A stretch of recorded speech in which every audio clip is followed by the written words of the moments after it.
अस्सलामुअलैकुम। आज की वीडियो में मैं आपके साथ अपनी एफएससी लाइफ का एक्सपीरियंस शेयर करूंगा कि बोर्ड एग्ज़ाम जब करीब थे तब मैंने कैसे तैयारी की और मैंने पूरा साल अपनी स्टडी को कैसे कंटिन्यू रखा।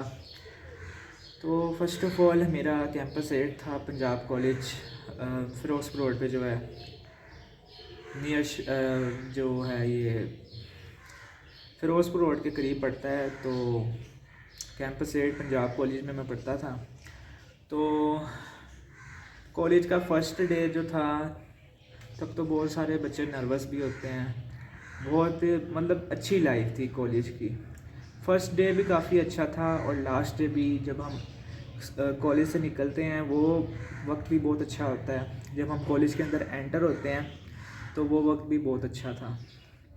तो एफएससी में मैं किस तरह स्टडी करता था, मैंने रखी थी मॉर्निंग नहीं रखी, मैंने इवनिंग रखी थी। इवनिंग क्यों रखी थी मैंने, क्योंकि मुझे सर्दियों में सुबह सुबह उठ के कॉलेज जाना जहर लगता था। स्कूल टाइम पे भी मुझे सुबह सुबह उठ के जाना, कहीं पर भी जाना सुबह सुबह उठ के, ऊपर से नहाना, फिर कपड़े पहनना, नींद में वो भी पढ़ाई करना। तो मैं तो बिल्कुल भी नहीं पढ़ सकता था मॉर्निंग टाइम में। ठीक है, तो फिर मैंने अपनी अम्मी से कहा कि भाई से कहा कि मैंने अपनी इवनिंग की शिफ्ट रख ली। लेकिन जब मैंने इवनिंग में दाखिला ले लिया ना अपना, तो मुझे बहुत सारे बच्चे जो थे ना इवनिंग के, वो मॉर्निंग में जाना शुरू हो गए स्टार्ट में। तो उन्होंने मुझे ऐसा कहा कि मॉर्निंग की जो पढ़ाई होती है ना वो ज़्यादा अच्छी होती है। तो मैंने भी पूछा उनसे जाके ऑफिस में कि क्या वाकई ही मॉर्निंग की पढ़ाई इवनिंग से ज़्यादा अच्छी होती है। और हाँ, मैंने एफएससी बायोलॉजी प्री मेडिकल में ही की थी। ठीक है, प्री मेडिकल में मैंने अपनी एफएससी की थी। तो इसी तरह मैंने ऑफिस में जाके पूछा कि क्या वाकई मॉर्निंग में स्टडी अच्छी होती है। लेकिन उन्होंने मुझे कहा कि जो आपके इवनिंग के सर्स होते हैं ना वो प्रोफेशनल होते हैं, यानी कि जो हेड होते हैं ना इवनिंग के, यानी कि मॉर्निंग के टीचर्स से अच्छे हमारे पास इवनिंग में टीचर्स थे अल्हम्दुलिल्लाह। काफ़ी अच्छा पढ़ाते थे, कंसेप्ट काफ़ी अच्छे देते थे। फ़िज़िक्स के सर भी बहुत अच्छे थे, बायो के भी बहुत अच्छे थे। सर हनीफ साजिद थे हमारे बायो के सर, और फ़िज़िक्स का मुझे नाम याद नहीं आ रहा, लेकिन हेड थे वो हमारे सर राशिद। नहीं, इनकी बुक्स पे नाम भी होता है, जो हम लोग ख़रीदते हैं ना अज़ीम की बुक्स, तो उस पर फ़िज़िक्स के सर का नाम भी लिखा होता है। ठीक है, तो ये तो सारा सीन हो गया ना हमारा। तो मैंने यूँ उनसे पूछ लिया, तो उन्होंने कहा कि हमारी इवनिंग में ज़्यादा अच्छे सर हैं स्कूल से, यानी कि मॉर्निंग की क्लास से। तो मैंने फिर इवनिंग में ही अपना पूरा साल कंटिन्यू रखा। तो मेरी रूटीन ये थी कि मैं 2 बजे इवनिंग में जाता था और स्टार्ट में हमें रात को 8 बजे छुट्टी हुआ करती थी। तो जब मैंने 8 बजे घर आना, खाना शाना खा लेना, मम्मी ने मेरे आगे खाना बना के रखना, और अम्मी के हाथ में जो मज़ा था, जो सुकून था उस खाने में, तो वो तो कहीं से मिल ही नहीं सकता ना अब। क्योंकि मेरी अम्मी अब इस दुनिया में नहीं है। 1 साल पहले उनकी डेथ हो गई थी अचानक हार्ट अटैक से। मतलब मेरी लाइफ में ऐसा सीन हुआ कि जो कभी हम सोच भी नहीं सकते थे वो हुआ। मेरी अम्मी की एज भी इतनी नहीं थी, 40 to 45 थी। तो अचानक उनको रात को 2 बजे पता नहीं क्या हुआ, सांस आया नहीं आया, हार्ट अटैक हुआ। बस एक बहाना था उनको हमें छोड़ के जाने का, तो वो तो कुछ कह नहीं सकते हम लोग। तो 2 बजे अल्लाह ताला मेरी अम्मी को जन्नतुल फिरदौस में आला से आला मुकाम दे। माँ के बगैर रहना बहुत ही मुश्किल होता है इस दुनिया में, लेकिन लाइफ को थोड़ा सा आगे चलाने के लिए हमें जीना पड़ता है। हर इंसान, कहते हैं ना कि कोई किसी के बगैर मरता नहीं है, लेकिन ये चीज़ होती है कि माँ की कमी कोई पूरी नहीं करता और ना ही कोई कर सकता है। तो मैंने कॉलेज से आना, मेरे आगे इतना अच्छा खाना पड़ा होना, मैंने खाना खा के सो जाना। मैंने 9-10 बजे सो जाना करना, तो मैंने सुबह 5 बजे अलार्म लगा देना। मैंने 3 बजे का अलार्म लगाना, लेकिन मैंने 3 बजे का बंद करके फिर मैंने मतलब कि मैं 3 अलार्म लगाता था, 3 बजे का, 4 बजे का, 5 बजे का। जब 3 बजे का बंद हो जाता था तो 4 बजे का बोल पड़ता था, 4 बजे का बंद हो जाता था तो 5 बजे का बोल पड़ता था। तो जब मुझे लगता था कि मैं रिलैक्स हो गया हूँ, मेरी नींद पूरी हो गई है, तो मैं उस टाइम उठ जाता था। और जो सुबह पढ़ने का मज़ा आता था ना, मैं कहता हूँ पूरे दिन में आपको उस चीज़ का मज़ा नहीं आएगा जो मॉर्निंग फजर के बाद आपको स्टडी करने का मज़ा आता है। सर्दियों का मौसम होता था तो मैंने ऊपर रज़ाई ओढ़ के मैंने ऊपर आ जाना करना इसी रूम में ये सामने मेरी बुक्स सारी पड़ी हुई हैं, तो इसी रूम में मैंने आ जाया करना रज़ाई ओढ़ के। तो मैंने रज़ाई उतारनी, फिर वज़ू करना, नमाज़ पढ़नी फ़जर की नमाज़ पढ़ के मैंने स्टडी को स्टार्ट कर देना। मैं इससे ऊपर छत है हमारी, मैंने छत पे चले जाना। छत पे मैं चक्कर लगा के स्टडी करता था, मुझे बैठ के नहीं पढ़ा जाता। मैं जब चक्कर लगा के पढ़ता हूँ ना तो ज़्यादा अच्छा मुझे याद हो जाता था, ज़्यादा अच्छा मेरे दिमाग में बैठ जाता था। तो चक्कर लगा के वॉकिंग करके, कभी मौसम अच्छा, सुबह तो वैसे ही मौसम अच्छा होता है, ताज़ी हवा होती है, लोग ग्राउंड्स में जाते हैं, तो आप अगर अपनी छत पे भी चले जाएँ ना तो वो भी बड़ा मज़े का मौसम होता है सुबह सुबह। तो मैंने व्हाट्सएप पे स्टेटस लगाने हैं, स्ट्रीक्स तो तब नहीं चलती थी खैर, लेकिन व्हाट्सएप पे स्टेटस लगाने जिस दिन मौसम अच्छा होता था तो बहुत मज़ा आता था। फिर मैंने अब्बू से कहा कि टेबल पे एक लाइट रखते हैं ना, वो जिसका यूँ हेड डाउन हो जाता है कि सिर्फ मेरी बुक्स पे रोशनी पड़े। सारी सारी रात भी जब मैं मॉर्निंग में नहीं पढ़ता था तो मैं रात को ही अपना टाइम थोड़ा मैनेज कर लेता था, लेकिन मॉर्निंग की रूटीन मेरी बेस्ट थी स्टडी करने के हवाले से, ठीक है। तो इस तरह मैंने पूरा साल स्टडी की, मतलब मॉर्निंग में उठ जाता था और 5 बजे उठ जाता था। 5 बजे से लेके फिर मैंने 5 बजे से लेके 8 बजे तक स्टडी करनी। 9 बजे मैंने नीचे आ जाना, 9 बजे नीचे आके मैंने नाश्ता करना, अम्मी ने मुझे बना के देना। फिर नाश्ता करने के बाद मैंने दोबारा ऊपर चले जाना, फिर मैंने 12 बजे ऊपर से नीचे आना इस रूम से, ठीक है। तो फिर मैंने 12 बजे अम्मी ने मुझे आवाज़ दे दी नीचे से, ज़ुबैर कॉलेज का टाइम हो गया है, आके नहा लो, कुछ खा पी लो। थोड़ा बहुत फिर भी मुझे खिला के कॉलेज भी भेजती थी, तो फिर मैं कॉलेज चला जाता था 2 बजे, तो फिर रात को इसी तरह हमारी मतलब 2 साल मेरे इस तरह गुजर गए कॉलेज लाइफ के। कॉलेज लाइफ के बाद फिर मैंने मेरे आगे बोर्ड के एग्ज़ाम्स, फिर एमडी कैट की भी थोड़ी बहुत टेंशन होती है, आपने डोमिसाइल वगैरह बनाना पड़ता है। आईडी कार्ड बनवा लिया था मैंने, एफएससी के बोर्ड के पेपर से पहले ही मैंने अपना आईडी कार्ड भी बनवा लिया था और डोमिसाइल भी बना लिया था, ताकि आगे यूनिवर्सिटी में और एमडी कैट में कोई प्रॉब्लम ना हो। तो वो भी मेरा सारा मैंने उसी अबू के साथ जाके वो भी बनवा लिया था। तो फिर उसके बाद ये हुआ कि बोर्ड के एग्ज़ाम करीब आ गए। पहले तो इन्होंने कहा कि हमारे सारे पेपर होंगे, उर्दू इंग्लिश वगैरह के सारे पेपर होंगे, लेकिन फिर हम सेकेंड ईयर में जब थे तो हमारे सिर्फ 3 सब्जेक्ट के पेपर हुए थे, बायोलॉजी का, केमिस्ट्री का और फिज़िक्स का, ठीक है। 3 पेपर थे हमारे, तो आधी टेंशन तो हमारी ख़त्म हो गई। लेकिन फ़िज़िक्स, केमिस्ट्री और बायो भी कौन से आसान सब्जेक्ट्स होते हैं। ये डिप्रेशन आपका जो अपना मेरे साथ सीन हुआ था ना डिप्रेशन का, वो ये सीन हुआ था कि जब मेरा केमिस्ट्री का पेपर था ना, पहला पेपर हमारा केमिस्ट्री का था, केमिस्ट्री का पेपर था, तो मुझे इवन हर चीज़ केमिस्ट्री की आती थी। मैंने हर चीज़ अच्छे तरीके से केमिस्ट्री की रेडी की हुई थी, तो मैंने सारा केमिस्ट्री का ना रेडी किया हुआ था। मैंने हर चीज़ केमिस्ट्री की रेडी की हुई थी, मुझे फॉर्मूले, लॉन्ग क्वेश्चंस, शॉर्ट क्वेश्चंस, तब वो एक स्कॉलर के 5 पेपर निकले थे जो स्मार्ट सिलेबस के मुताबिक थे, तो उसमें से मैंने तैयारी काफ़ी अच्छी कर ली और उसमें इवन सारे क्वेश्चन से दिए हुए थे और काफ़ी अच्छी बुक थी, मतलब 5 पेपर की स्कॉलर की केमिस्ट्री के लिए।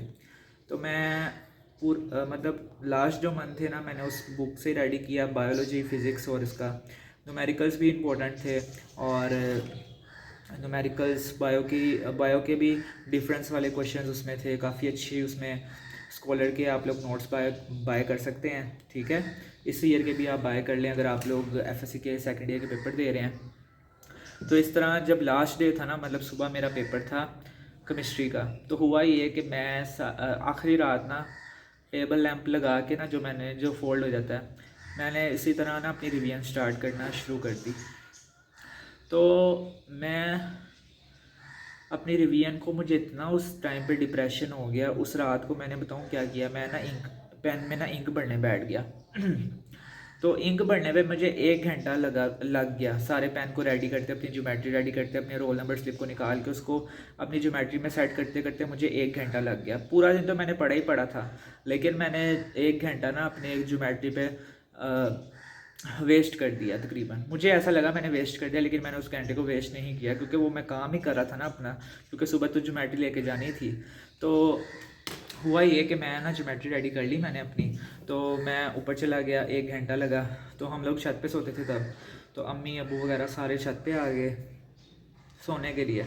तो मैंने टेबल लैंप लगा के पढ़ना शुरू कर दिया। उस रात मुझे कसम यकीन माने इतना डिप्रेशन हुआ है, इतना डिप्रेशन हुआ है कि मैं पढ़ नहीं सका। मैं एक सवाल पढ़ूँ, मुझे लगा मैं दूसरा भूल गया हूँ। मैं दूसरा सवाल पढ़ूँ, मुझे लगा मुझे तीसरा सवाल, मुझे लगा मुझे पूरी बुक ही भूल गई है। इस तरह लास्ट डे पे मुझे डिप्रेशन हुआ केमिस्ट्री के। मुझे लगा मुझे पूरी बुक भूल गई है। मैं सारी रात सो नहीं सका, इतना डिप्रेशन था कि मैं सारी रात सो नहीं सका। मैं सोने की कोशिश की, लेकिन फिर भी मैं सो नहीं सका। मैं सारी रात जागता रहा। सुबह जब उठे ना अम्मी अबू भाई वगैरह, तो मेरे आंखों से तो आंसू निकलना शुरू हो गए, क्योंकि मेरा पेपर था और मैं पूरे तरीके से तो फ्रेश भी नहीं था, क्योंकि जब तक आप सो नहीं ना जाते आपका माइंड कभी फ्रेश नहीं होगा। मैंने सोने की भी बहुत कोशिश की, मैं उठ के रोना शुरू हो गया। अम्मी ने कहा भाई आप रो क्यों रहे हो, जितना आपको पेपर आता है आप उतना कर रहा ना, आपने पूरी मेहनत की है, पूरा साल तुम पढ़े हो, तो तुम रोना क्यों शुरू कर दिया तुमने। बस डिप्रेशन इतना दिमाग पे हैवी हो गया कि मैं रोना शुरू हो गया। उसके बाद ये हुआ कि मुझे ऐसा लगा कि मैं सारा कुछ भूल चुका हूँ। मेरी सारी मेहनत जो है वो पानी में चली गई है। मुझे हर एक चीज़ केमिस्ट्री की भूल गई है, बल्कि इवन हर सब्जेक्ट की सारी चीज़ें भूल गई हैं। हालांकि सिर्फ मैंने 3 सब्जेक्ट के पेपर देने थे, फिज़िक्स, बायो और केमिस्ट्री का। ठीक है, तो इस तरह फिर हम छत से नीचे आ गए। तो फिर अम्मी ने मुझे एक दूध का गिलास बना के दिया, मैंने दूध पी लिया रूह अफ़ज़ा डाल के, बड़ा मज़े का अम्मी ने बनाया था। तो उसके बाद मैं अपनी अम्मी की गोदी में सर रख के सो गया। अम्मी की गोदी में सर रखा ही था कि मैं उसी टाइम ना सो गया। सोने के बाद फिर ये हुआ कि अम्मी की गोदी तो मैं सो गया नहीं, अम्मी की गोदी में बाद में सोया। जब अम्मी ने दूध का गिलास मुझे बना के दिया ना, मैं फिर छत पे चला गया दोबारा। और मौसम इतना ज़बरदस्त हो गया था, इतना ज़बरदस्त हो गया था। मैंने सारे उसी मौसम में सुबह सुबह उठ के अपने MCQs रिवाइज़ किए। फ़िज़िक्स के जो केमिस्ट्री के जो होते हैं ना, वो आपके एक्सरसाइज के MCQs से आते हैं ज़्यादातर। ठीक है, तो आपने MCQs जो केमिस्ट्री के लिए वो एक्सरसाइज के कर लें, इनफ है। यहाँ वो स्कॉलर के 5 पेपर जो है उसमें भी 20 सारे MCQs दिए हैं हर चैप्टर के, तो वो कर लें। तो इसी तरह मैं छत पे चला गया, मैंने MCQ सारे रिवाइज़ कर लिए, साथ मैंने दूध का गिलास पकड़ा था वो पी लिया। इतना ज़बरदस्त मौसम, इतने आंधी, इतने बादल आ गए केमिस्ट्री के पेपर वाले दिन, बहुत अच्छा मौसम हो गया था। तो ऊपर से दूध पी के जब मैं आया ना नीचे, मैंने कहा अम्मी मुझे अभी भी नींद नहीं आ रही, मेरा सर बहुत दर्द है। फिर मैंने अपनी अम्मी की गोदी में सर रखा, फिर मैं वहाँ पर सो गया। तकरीबन मैं 1 घंटा सोया हूँ आराम से। और 1 घंटा अपनी माँ की गोद में सोने से मैं इतना फ़्रेश हो गया, इतना फ़्रेश हो गया कि मुझे लगा कि मैं बहुत ही, मुझे हर चीज़ आती है। ठीक है, तो फिर इस तरह मैं इवनिंग में मेरा बना था सेंटर, तो इवनिंग में मैं फिर अपना पेपर देने चला गया केमिस्ट्री का। मैंने अपनी ज्योमेट्री पकड़ी, रोल नंबर स्लिप पकड़ी। अम्मी को मैंने कहा अम्मी मैं जा रहा हूँ। मैं जब भी घर से बाहर जाता था ना, मैं लाजमी ये कह के जाता था अम्मी मैं जा रहा हूँ, अम्मी मैं जा रहा हूँ। ठीक है, तो मेरी आदत थी, मैं बल्कि अभी भी आदत है, कभी भी घर से बाहर निकलता हूँ ना तो ये कह के जाता हूँ मैं जा रहा हूँ। ठीक है, तो फिर मैं पेपर देने चला गया। पेपर देने के बाद मुझे जब पेपर सामने आया ना, जब पेपर आपके सामने आता है ना, आपको यूँ लगता है कि आपको सारी चीज़ें आती हैं। पहले तो पूरा साल हमें बहुत चीज़ें मुश्किल लगती हैं। जो टॉपर्स हैं ना उनके लिए मैं बात कर रहा हूँ, और जो लो लेवल के बच्चे हैं वो मेरी बातों से थोड़ा इम्प्रेस हो के अपने अंदर एनर्जी ला के, अपने मतलब कि एक कॉन्फिडेंस होता है ना, जब हम किसी की मोटिवेशनल स्पीक सुनते हैं ना, हमारे अंदर एक मोटिवेशन पैदा हो जाता है कि भाई इसने किया तो हम भी करके दिखाएंगे। हम सबके पास दिमाग तो एक जैसा ही होता है ना, किसी के पास कोई दिमाग सस्ते वाला या महंगे वाला तो नहीं ना होता, दिमाग तो सबके पास एक जैसा ही होता है। तो इस तरह पेपर देने चला गया, क्वेश्चन पेपर आगे आया, मैंने सारे पहले शॉर्ट क्वेश्चन किए, MCQs किए, सारा कुछ सही हो गया। शॉर्ट क्वेश्चन और MCQs भी सही हो गए। और जो एक मज़े की आपको बात बताता हूँ, जो मुझे मतलब 12 में से 8 सवाल करने होते हैं ना, जो मुझे सवाल नहीं ना आते, मतलब कि 12 में से 8 में से 7 आते हैं मुझे, तो मैं बताऊँ क्या करता हूँ, मैं जो पहले या दूसरा सवाल किया ना वो उठा के दोबारा वहाँ लिख देता हूँ और काफ़ी टाइम ऐसा हुआ है कि वो चेक हो जाता है। बोर्ड के पेपर में एग्जामिनर के पास इतना टाइम नहीं होता कि वो एक एक चीज़ आपकी रीड करेगा, पढ़ेगा। समटाइम्स होता है कि पकड़े जाते हैं, लेकिन समटाइम्स 80% चांस होते हैं कि आप नहीं पकड़े जाएंगे। तो मैं इसी तरह अब हर सवाल में भी नहीं आपने करने बैठ जाना, लॉन्ग क्वेश्चंस को कभी रिपीट ना करना, सिर्फ शॉर्ट की बात कर रहा हूँ। एक शॉर्ट आप रिपीट कर सकते हैं पूरे पूरे पेपर में। तो मैंने एक शॉर्ट रिपीट कर दिया, तो मेरे 85 में से 79 मार्क्स आए केमिस्ट्री में, 6 नंबर मेरे कट गए। अब मैंने एक लॉन्ग छोड़ा था। लॉन्ग क्यों छोड़ा था? क्योंकि मैंने टाइम मैनेजमेंट नहीं हुई। मुझे पेपर सारा आता था, मैंने आपको बताया भी है, मुझे पेपर केमिस्ट्री का जब सामने आया ना मुझे सारा पेपर आता था, लेकिन मैंने अपना टाइम मैनेजमेंट नहीं सही तरीके से कर सका। तो मेरा केमिस्ट्री का एक लॉन्ग क्वेश्चन छूट गया था, और बाकी शायद 2 नंबर मेरे उसमें कटे होंगे शॉर्ट क्वेश्चन में किसी। तो 69 मार्क्स मेरे आगे, 69 नहीं 79 मार्क्स आगे मेरे 85 में से। तो इस तरह ही मेरे केमिस्ट्री का पेपर हो गया, फिर बायो का हो गया। ज़्यादा मुझे ना पहले पेपर में हुआ था कि मैं रोना भी शुरू हो गया था, डिप्रेशन बहुत ज़्यादा था। तो मैं आपको ये चीज़ कह देता हूँ कि आपने डिप्रेशन बिल्कुल नहीं लेना। तो जब आपका पेपर होता है ना, आप खांसी का शरबत पी लिया करें 2 चम्मच भर के ना। अगर आपको ज़्यादा डिप्रेशन हो रहा है, टॉपर्स को तो ज़्यादा ख़ास तौर पे होता है, अगर आपको ज़्यादा डिप्रेशन हो रहा है, फजूल काम करने के बजाय कि आप लोग पंखे के साथ लटक जाएं। डिप्रेशन में बच्चे बड़ा कुछ कर लेते हैं, मैंने न्यूज़ भी सुनी है और आँखों से भी देखा हुआ है कि आप लोगों को पेपर्स में इतना ज़्यादा बच्चों को डिप्रेशन हो जाता है। अब मुझे भी हुआ था, बहुत ज़्यादा हुआ था, लेकिन मैंने उसको डील किया। मैं रोना शुरू हो गया, ये नहीं मैंने किया कि मैं पंखे के साथ लटक जाऊँ या मैं खुदकुशी कर लूँ ऐसा तो आपके दिमाग में कभी आना ही नहीं चाहिए, ये सीन ही नहीं आना चाहिए कभी भी। भाई जो होना है वो तो होके रहना है, अल्लाह की मर्ज़ी के बगैर तो एक पत्ता भी नहीं हिल सकता। तो हम लोग क्यों अपनी जान एक पेपर के लिए गंवा दें? पागल हैं हम लोग, या आप लोग पागल हैं? ऐसा बिल्कुल भी नहीं सोचना आपने। 2 आपने चम्मच पीने हैं खांसी के शरबत के, उसमें होती है नींद की थोड़ी बहुत दवाई। तो मैं जब हमारे स्पेशल एग्ज़ाम हुए ना फाइनल एग्ज़ाम के बाद, तो मैं उसमें मुझे नींद नहीं आती थी पेपर्स के दरमियान। तो मैं 2 शरबत खांसी के जो 2 चम्मच ना मैं खांसी के शरबत के पी के सो जाता था। 2 चम्मच पीने से आपका कोई मसला नहीं होगा, कोई आपको कुछ भी नहीं होने वाला। तो 2 चम्मच पी लिया करें। उसके बाद मैं लेटता ही था, मुझे अपने आप नींद आ जाती थी, ठीक है। और सुबह मैं आराम से फ़्रेश होकर उठता था 4-5 घंटे की नींद लेके।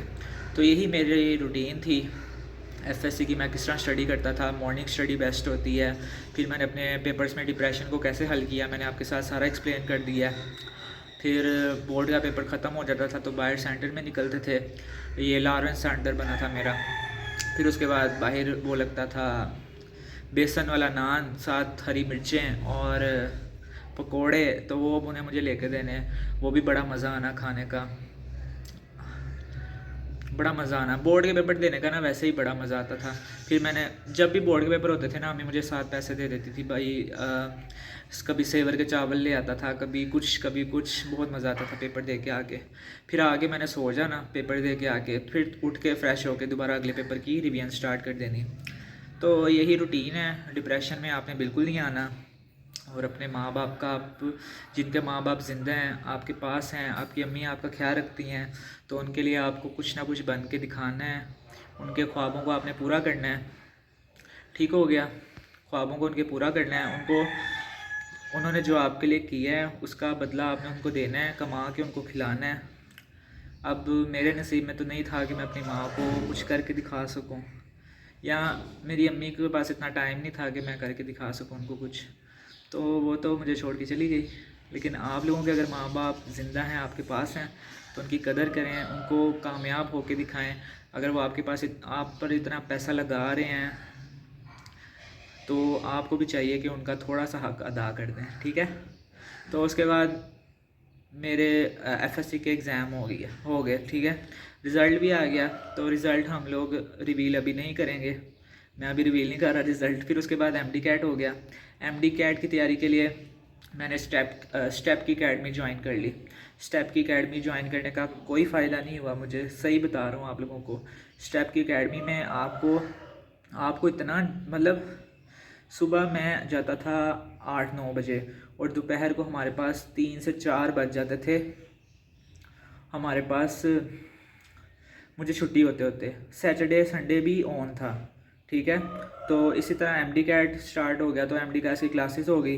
तो एमडी कैट की उन्होंने हमें पेपर से तकरीबन 1 हफ़्ते पहले भी फ़ारिग नहीं किया, 2-3 दिन पहले हमें फ़ारिग किया स्टेप वालों ने। तो उसमें ये हुआ कि हमें सेल्फ़ स्टडी का टाइम